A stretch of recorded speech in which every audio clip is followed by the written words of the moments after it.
Fait qu'on va commencer. Quand t'es prête. Hey Kate, vraiment contente de t'avoir avec nous aujourd'hui pour commencer notre petite entrevue. C'est le fun de se voir à Vegas. Tu sais, dans le fond, on habite les deux quand même proches, Ben puis oui. on se voit à chaque année à Vegas. Ben oui, exact. Pour vrai, c'est pas mal notre rencontre annuelle maintenant. Tu sais, on se voit par Zoom meeting, mais c'est tout. Mais écoute, merci de me recevoir. Je suis vraiment contente. Je vais commencer avec une question. Dans le fond, est-ce que tu as des plans spécifiques pour l'année prochaine, genre que c'est comme « Oh my God, j'ai tellement hâte que ça l'arrive ». Qu'est-ce qui s'en vient 2024? Écoute, il y a beaucoup de projets. De toute façon, écoute, je suis pas avec un conjoint copropriétaire qui arrête bien. Fait que des projets, on en a un puis un autre. Mais je te dirais que c'est une belle année qui s'en vient pour 2024. On a vraiment l'intention, tu sais, on a repris les rênes de la compagnie depuis l'année dernière. Fait qu'on a vraiment l'intention de changer un petit peu la donne, se rapprocher de la relève aussi. On a lancé le fameux concours créateur de contenu. Une façon différente de valoriser la relève. Là, on va faire des activités d'initiation un petit peu plus. Donc, on va être proche de notre monde. On aime ça. Ça nous manquait beaucoup. L'année dernière, ça a été difficile, mais là, ça va changer en 2024. Puis, dans le fond, est-ce que vous avez des chasses particulières où vous allez aller? Je sais que vous êtes allé en Afrique l'année passée. Est-ce que vous avez quelque chose au niveau de la chasse, là, un endroit où est-ce que vous n'êtes peut-être jamais allé ou quelque chose que vous allez répéter que tu es comme, OK, là, ça c'est comme mon moment que j'attends vraiment? Bien, écoute, je te ferai pas de cachette qu'on retourne en Afrique. Là, on amène du monde avec nous. C'est vraiment une des chasses que j'aime beaucoup. Contrairement au fait que je voulais absolument rien savoir d'aller là-bas au départ. Mais honnêtement, ça m'a surpris. J'adore ça. Ce que j'ai hâte de faire particulièrement, c'est une des activités d'initiation. On va recevoir 2 groupes totalement distincts avec des mentors pendant la semaine. On va avoir des initiations de chasse à l'ours avec les activités de pratique au tir. Puis tout, on va les amener du début jusqu'à la fin. Fait que leur permis de chasse jusqu'à l'obtention de leur permis pratique et compagnie. Fait que ça, j'ai vraiment hâte de faire ça. Puis l'autre chose que j'ai eu la confirmation, écoute, pas plus tard que la semaine dernière, on s'en va au Nouveau-Brunswick, on s'en va faire une chasse à l'ours brun avec combo sauvagine. Mais c'est parce que les ours là-bas sont vraiment huge. Fait que j'ai vraiment hâte de voir. Ah non, c'est vraiment... Vous avez tout le temps plein de nouveaux projets à chaque année. C'est comme, OK, attends, qu'est-ce qu'on peut faire de plus l'année prochaine, là, dans le fond? Ah, écoute, sky's the limit. Puis, dans la dernière année, est-ce que tu as un moment spécifique super mémorable que tu es comme, OK, cette chasse-là, c'était super mémorable pour X ou Y raison? Oui. Ça serait quoi? Écoute, on était à Anticosti. C'était spécial parce que, bon, OK, on veut utiliser nos produits sans odeur et vice-versa, puis on veut comme essayer de s'approcher le plus proche possible du gibier. Moi et mon caméraman, on a vécu un moment un peu spécial, puis je pense que honnêtement, peu importe ça aurait été quoi l'issue de la chasse, ça aurait été notre meilleur moment. Ouais. On était assis dans un buisson en plein milieu de la clairière. Il y avait à peu près, s'il n'y avait pas 15 femelles chevreuils, cerfs de Virginie autour de nous autres, c'est beau. Et là, il y avait 3-4 femelles qui s'en venaient face à nous avec justement le vent dans le visage. J'ai dit, hey, j'ai oublié ça, c'est sûr qu'on se fait sentir, puis on vient de tout scraper notre chasse. Finalement, ils ont passé à comme quelques pieds en arrière de nous autres, fait quelques mètres derrière nous, vraiment collés. Ils nous ont jamais vus, jamais sentis, jamais entendus. Ils étaient excessivement proches. Mais c'était quand même impressionnant pour nous de voir ça parce que surtout avec le caméraman, avec la lentille, c'est peu régulier qu'on est capable de s'approcher du gibier. Souvent, ils vont le voir avant, ça fait une espèce de luminosité. Fait qu'on a réussi à être vraiment proche. Ça a été un super moment. Il y en a plein d'autres, mais celui-là était vraiment génial. Celui-là, il était mémorable à cause de ça. OK, j'aimerais ça d'en apprendre un peu plus sur toi, Kate. Ben oui, vas-y. Dans le fond, comment tu es arrivée dans la chasse? Tu sais, ça a commencé où? Comment tu t'es lancée là-dedans? Puis, ouais, ça serait intéressant. Dans la chasse ou dans l'aventure chasse-pêche? Bien, dans la chasse au départ. Oui, ouais. OK. Bien, écoute, ça remonte déjà à quasiment 15 ans. C'est avec mon ancien conjoint. J'avais toujours aimé la chasse, mais dans ma famille, il n'y a pas grand monde, à part mon grand-père, que malheureusement, j'ai pas eu la chance de revoir dans les dernières années, mais j'ai pas grand monde autour de moi qui chassait puis qui pêchait. Fait que mon ex-conjoint commence à vouloir chasser et la piqûre m'a pris sur un moyen temps. Ma première chasse, je l'ai faite enceinte de, je ne me souviens même plus combien de semaines, mais la bedaine gonflée. Les odeurs du matin avec l'urine, je peux te confirmer que c'était un petit peu intense. Mais tu sais, écoute, on a commencé la chasse comme ça. J'étais enceinte. Les enfants m'ont suivi après dans tout ça. J'ai eu la piqûre, j'ai aimé ça, j'ai aimé travailler le territoire, travailler justement avec nos différentes caméras aussi pour essayer de justement trouver le bon emplacement. Je pense que c'est la recherche, beaucoup plus que tout le reste qui a fait que j'ai adoré la chasse puis que ça s'est poursuivi. Bien entendu, quand je suis arrivée dans l'aventure chasse-pêche, bien, c'est devenu partie prenante de ma vie parce que c'est ce qu'on fait au quotidien.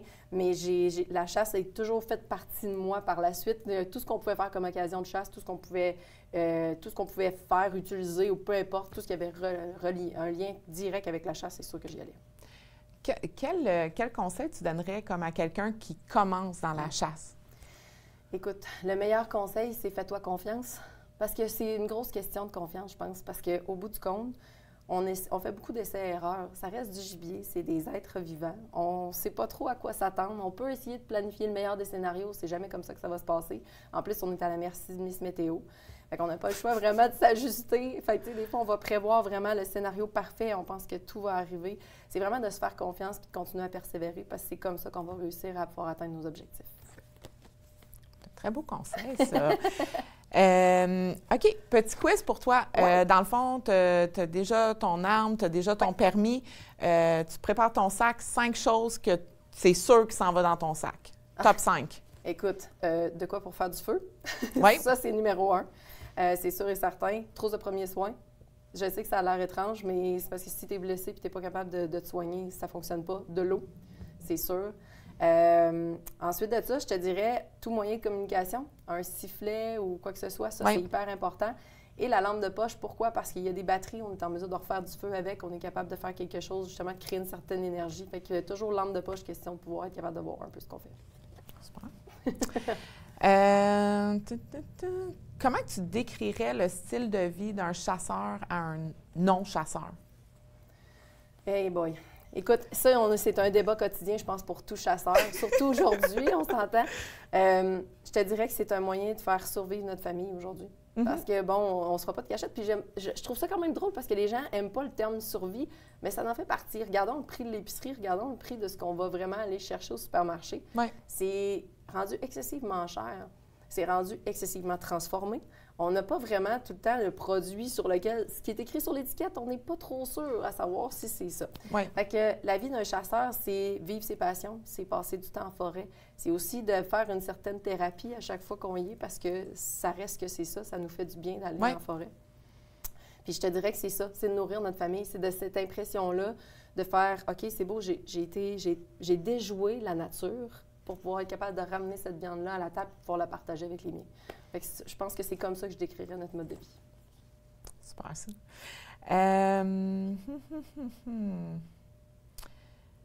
OK. Tu sais, ça fait à peu près 15 ans, dans le fond, que tu chasses, selon ce que tu m'as dit plus tôt.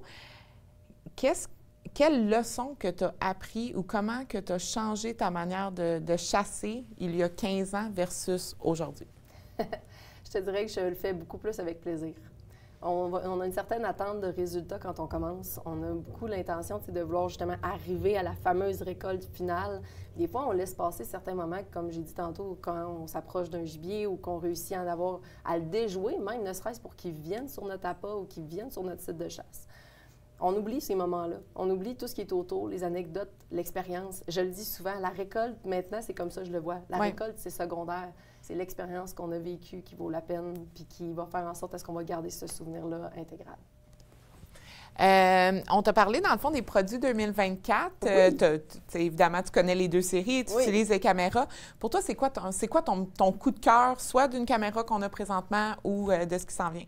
Écoute, de ce qui s'en vient, c'est sûr et certain que j'ai bien hâte de pouvoir les mettre au banc de test pour pouvoir voir tout ça. Mais la Flex S reste quand même pour moi un must majeur parce que au niveau du panneau solaire, au niveau de l'autonomie, justement, de cette caméra-là, ça nous permet de ne pas être obligé d'y aller non plus à tout bout de champ, à aller vérifier, à aller faire l'entretien et vice-versa. C'est des caméras qui sont simples, faciles d'utilisation, que même nous, quand on se rend dans certains territoires, des fois, c'est certains pourvoyeurs qui vont prendre soin de ces caméras-là. Il y a rarement des problématiques avec. Elle fonctionne bien. La transmission aussi de l'image, puis la qualité de l'image aussi est au rendez-vous. Fait que ça, j'adore ça et c'est vraiment mon produit favori dans la gamme pour l'instant. OK. Question pour toi, on a demandé ça à plusieurs influenceurs. C'est quoi ta collation préférée quand tu t'en vas dans ton stand ou dans ton... Tu me poses une colle, là, parce que moi, je suis une bonne grignoteuse, pour vrai. OK, je ne sais pas en tout. Moi, je suis tout le temps en train de manger dans la cage. Pour vrai, je prends ce qu'il y a, mais souvent, ça va être des cachous.